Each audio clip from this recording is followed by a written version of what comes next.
MC malak na tlang pui le enga bai se te ngai te ham se te ve tha kan tia hetia press conference kan subject mai ba ka hian real ro za ka tin kai na honga de te kha men hiat poi ola ina zo du te le MC ka phu su ma an ti ti ho na te po kan thadel rio ni ti kha kan se pa sa duwa hai ka te tangin kar phasalam khan kan Hoppuitte epilom ZPM le Congress tesuanen til diktok lo om angin press conference na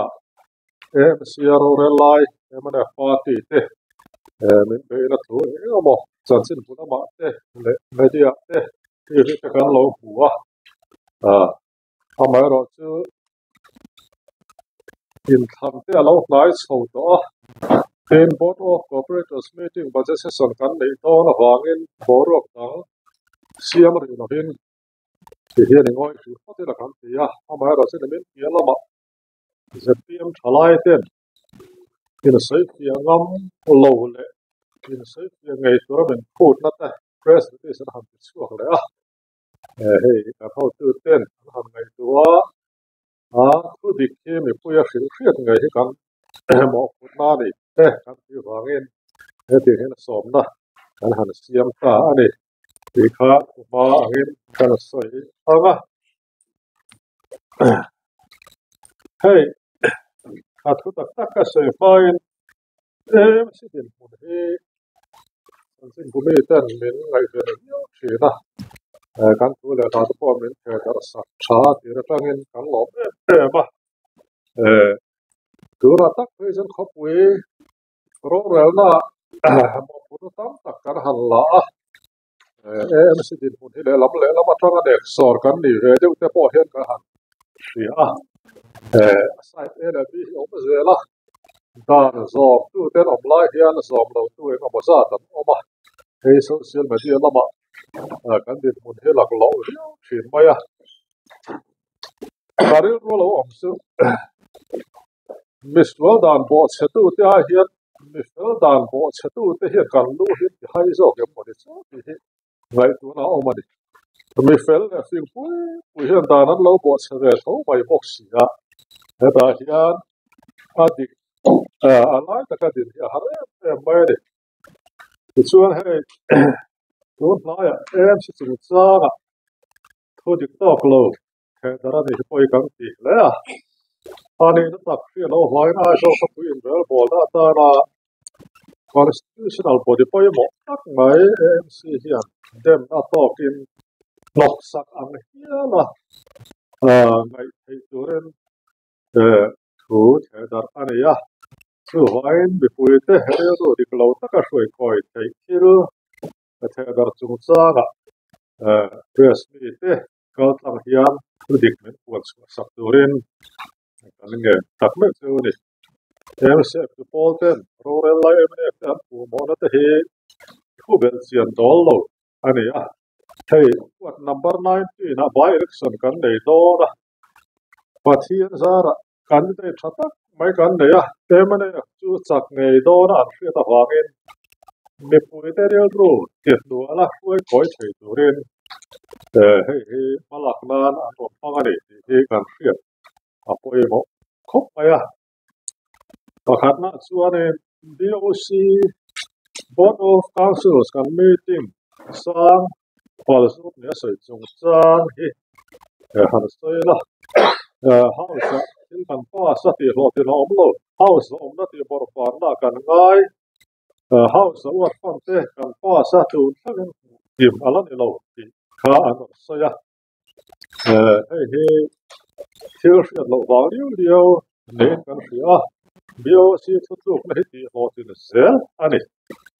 sum le huna du wa ga ti lo ti zum thei lo pa ni kha zoi ho ma sai chu ani mela central tang sum kan don tur te sarkari ati hotline awaga wat fan sem thei lo te ma zo ti lo chu wat fan te po hi release to ani hei nikum sang he som he pathuma tang ni di khan budget a wat farata noi sari samru Dani funding source kan rong tar la he kan share pek lo honga ni thuma tanga hi li bi ka hian what fun noi som heu noi za som wa hi iwel bi fun kan bu mai thei lo awa hianin kan la pe thei lo wa hi emele fun agar wal khai taka in sem thin ani in hai achunga kan ta lo lang ken wel bi grand bi ka chu central sum release sa heste sarkari MC ya aron transfer arang thang bera sang sam tal thinani ya wel bi gan hi PFMS Public Financial Management System kal tama man na pek suwa zela ya wangin sum kan don lo suan sum dang kha lo pek suwa ko thelo thei ani lo ba war pan tan hen party ya lo ni in ang bekin emele fan an devin in za ta pek suwa thin ani hei sun tu ma po sa hi som ni pathuma tang ni ni kha hei sa hi som ni pali tang hi nga budget kan siam to ma ni lo khan kan wa state in this song chung set akol tu wa ha chuak vele chawa chu this song this song is that on is men kol khatlai sakha kha state sarkar lam mo lo ba IMC lam men han mo ku dai mai kha thil ri chen to lo ba kan ri then BOC na pasa ibarat se response vehicle chiat thila chiat thila mantu motor man ro ro si ta po operation cooperator ten house a le ta MC chuanen kan ram ti puya hei po hi disaster chu cha he kan sar lo ma sela an ro ta kan gai poi bo a le na tur sum po tu financial year hian da ani to he ani tu wangin hei kan se za honga ho ko kai shwere te po hi operation cooperator te ro ani ya he ti te po hi operation anga in tiar la ben thopui ta na thatura nei chuan kan pom tlang mai thina ni thil dang ta ga po bira property tax man na chu chang hi ni pui han gai kan khop maya January ne som hi pare sa hi so parum dai to khan AMC Board of Councillors meeting chuan property tax a tho to me pui ta tang kai ta man le ta ni theinan ro mana lo siam to kan siang hian essential public utility me pui hon ta ma poi mo zual le tu ta social le ta pona le ni pona le street light te chia rup na thang the la ke da na le pa tur te chom do na si le poi mo bi ka ta sum zo zo za za so mo re 80% ban tu re na lo re la BOC meeting tu ka hian corporator culture property tax system suwa tur ti hau lo ne helai minute a hian corporator ten an in semang ti pom lo wa ni pui tang kai pui the na ta na fan tu ten a mai ro chu tra masala ma khan party into sakna bi kom lo ren corporator what fun sem alo de ko na in ang tla ka corporator ten kan don se kan wat su local council ten a man na tu rally ni pui wa ta ta man ani hey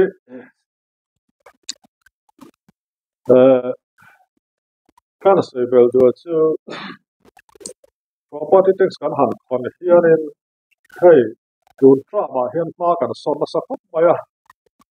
kan han thu tiran wai za thum ra som hi vela kha noi saru a kan kaya kan kun na ret asam maya central lampon min faka sas ita po hi hei sta sarkar pon min han pek yal pha em so fi sak na tu te khat yan khan pa son na pui ta property tax a her kan le ne ha se bel do local council and property tax a khana tanga za panga hi local council a pek le thina ni ya 15% za som panga hi MC and kolna state pasatan panga ni ya above 80% hi wa ta na man thina ni kha kan kal chhoda ani ya ni kuma tanga he de suma property tax tin khom kan wai saru se ta lo tin ta a hei 80% nuôi giờ đi sống riết thế thì quý hoàn ta mà một quay mọi chuyện thọ nan trong cái tất cả phần phải hết anh ấy à giờ đi sống riết thì là giờ sống riết bằng ai thì operator giống giống thế là nuôi sống bằng ai chuyên về cái này đang ra sống của bằng ai nó chỉ riết lâu ở đó thì cả AMC office trang in xem số anh ấy thua asset tweaking tak mai AMC multi complex đi qua sau đó xong kan ne chu mi sakna tan chuan noi za somru khali le achan ve man ani aten khanin corporate taxi corporator tan mane du dana a kan man hi a thadu walin e ega mo za thi chu public asset siam na na ti man tha kan ti a ra ma sa ka chen wai so ma ai san kharin property tax ka zo ti ma ya tu na sa lo tam tham ve ta corporator tana in sem zo zel remote mai kha chu ni thein kan sha lo ni chu vai public asset pui ting siam na he a dai chho do nen kan ria tu na phe chuan noi za ruk som nga tun budget a he kan be se he he a chu wangin noi za som ku panga tong bo angan han se kha AMC multi complex đi qua sau sát na cái mà nó để kha kan han se wa hau chuyện quý lâu anga anh han se po hat tu dik lo de ya he sum pan na hi revise estimate tar lan ane ya bio sit kan pa sa an fe ka ni a pan na kim chang ko en bai thei a om reng la ya he ti a mala ka ni hi a thalo kan ti ya e tu hi an property tax te he ni pui tho kon he in sem zo vek zela mane put zala khoine pan ro hi an la thak le hi zo kem ti yang ti ka zo na ani corporator te he lo man te sarkarin alo ro mana ta chuan property tax ania mo wat fan ania mo kan ma mo na kan bial chunga sang hiu veka amai ro chu ni pui tho khom sa te mari ngai poi mo zo le na han fan zo vek mai kha ni pui ta zo kan ti wang zo ken hetian asset siam na pa ta ni en chang ai be som chu chu dik lo ta ka fan chu cha kha ro the lar khop maya he kung thum ka ta su khan kan so yang khan fan kan pu thalo khop maya je hai be sa som kum so he pa de du sakna sem ne an so ya hai zo ko pui che na ta kung thum su ga hai be sa som kum he tam lo khop maya kung khata hai be se so ina lo dia local council somoriat panga kan ya han semila nuôi som pati vel hiat veng khatin kan chang thei to mai ne chu wai party du sakna mo dik lo taka han han tu rakha a om lem lo ade local council ten work proposal fel taka rom siama sumi be chan chuan minor uwa kan ma mo tam tak siam nan veng chung lui kor te step te repair nan te street light siam nan te khatian kan tang kai tak apana ni ti kha kan han sei du a he anoi sa thum yang zo a be pui te rel ro pui koi thei zo a tu dik lo tak mai te dar ni te poi kan ti em ma ai zo ko pui hana ma mo tak zo ka che ai tam tai hian ni kha kan sei du a ni yen se sum te he sarkar aga MP wa mana fel taka mana le thina elected tham su ta na du wa fan ngot thai kha ni lo ha kal khu fel tak nei official tan u takin an en ti ka an ti fel nu wa odi tak apal ta ngem ti te uluk ta ka jo nu wa man tin ani ya ten ruwa rian tham le ya ni don le rangin municipal commissioner ka ishuena yen elected tel lovin purchase committee yan ya chu chana pass wale thina ni ta po ka sai tel du ane ten sum pan zong zong hi sir taken dokumenta hu thera o ka en RTI panga zo ya thế để lại tôi được cho lâu mà politics in thế đó lâu thêm thì ông nó có lâu sẽ chẳng được thế này nên hay lâu tiền thiếu khá xiêm lo mấy đồng phụ được có cái hàng tar mà cái khá rồiเนี่ยทุยแต่ก็การหาเสียงนั่นใช่ไหมเฮ้ยก็ที่มันสักคนละกันดูดินักกีฬาเอ่อคือเสียงส่วนก็ดูส่วนกันเองเป็นเสียงที่ตัวง่ายละดูหน่อยที่สุ่มพันธุ์เลี้ยงเดียวอาศัยปุ๋ยที่เราให้ปักหัวกันไม่กันเนี่ยสิมัลติคอมเพล็กซ์ที่คนสาวเอโคพาร์คโซนรวมเอโคพาร์คไอโลพลาสติกเวสต์แมเนจเมนต์เซ็นเตอร์รวมวัวละsolid waste management center areaละ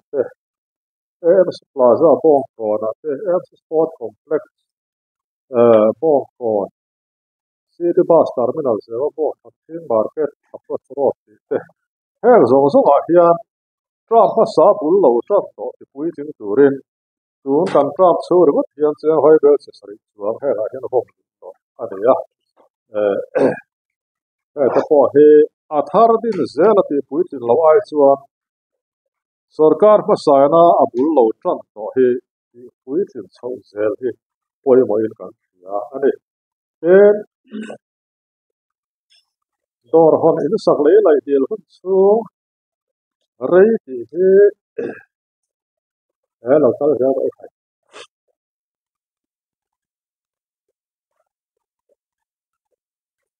AMC ya thoktu te u moda ga ya za permit tax no among ya daran ne he AMC tara ga tu na sen lo ya le AMC ta ko kala pam an fer lo ya tar la tu mai ya kan ya building le lai permit he me puita na hi mem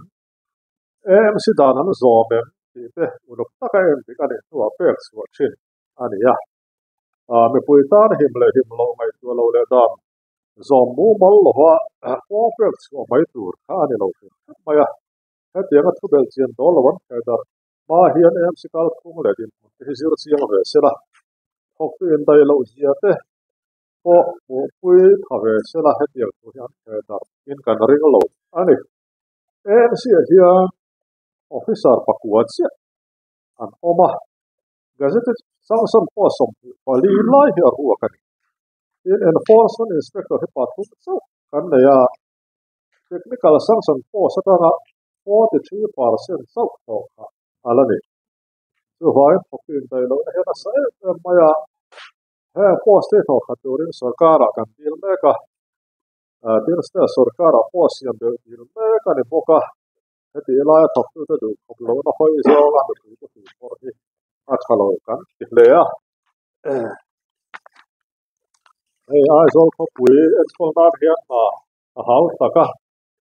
cái official thì học riêng tất nếu đấy thì có hệ mình việc quý cái mà hết thì chúng hiện ra cái nó cái có hệ việc của cho nên là supply sales space document phải cho các khách xuống in việc của mình anh ấy thì nó Atwaya khan falna pek chua to da te tarlan ani ya tin dil hun sungre chan te po tarlan vek ani ya kha kha chu tuna kan sei vek lo ma ya ga mizo te hiri ru fan mo kan ni ya hoina indian tak saturin dir na rom the lu ta ale lai hal na te han ti ta ga ya kar khat nu cái mấyตัวเราไปสิกันเนี่ยทีนี้ให้ไม่พูดprocess support ให้การเคลื่อนเสียงง่ายคุบไม่อันพอตั้งแต่ให้เสื้อสูงให้การสร้างลายเทคนิคที่ละไอ้เจ้าเขาพูดเราเสียงสองด้านให้อันพอที่ตัวตีเลยอันนี้เราว่าเป็นไม่พูดแล้วอันเคลื่อนเราเนี่ยการเคลื่อนสูการ license holder เตอินสักพานะเสียงเพียงตู้เตเลยเลยไหลพานะบัวใส่เพียงตู้เจียละจีสที่ AMC license register เนี่ย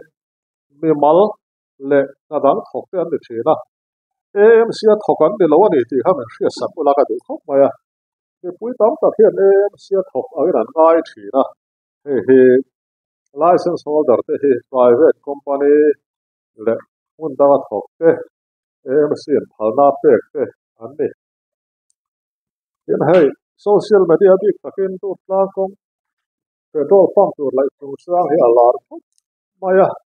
hei po he kan ngoi rei ta hiu maya tu dik sai chu thai kan pia thu dik dika dok lovin AMC be la om hei ti zo de sang zo tlan ai zo li le lai tu sa hian ap he na ai zo me yo anga soi te po kha oma ni hei po het thu dik lo ni ti kha kan han sei du tin hei me yo kal kong ania han tiang si te mala kan ni lo han tiang si te po hat chan chen bu na ma te po ha kan wa kalkong po ni ta sila a khoi tu a execute tu hi official ten ni wangin a hal nam le yem nei lo yem ti kha wa khia ta har khop mai ani tu te po kha kan sai tel du hu hi chu kan hu ve ngai mai hi chu he no sale ta ne mo te kan han ti ve mai lo the lo ha zate mai dil no ma hi chu abi kin helai mo put na han tu te po he kan se ki mo te ni lo ne ti te po kan sai tel du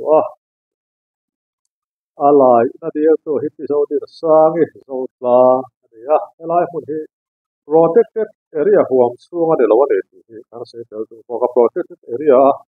dan bo chianga so ya ni thina protected area sector 1 le 2 in kar chia omani ten le lai de hi SDNSM kan te he hey site development and small modification regulation and put again independent body geologic review board ila andika phalna pe RMT ya GRB member te he le lo chu sa ga thiam na bi ne ne ya AMC pon lam ni kan ni chu hoin an thut luk na hian AMC ai rol khai lo ne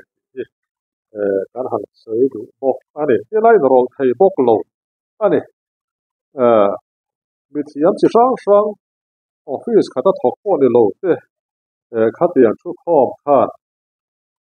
an rem ti aga pek bai thina ne ya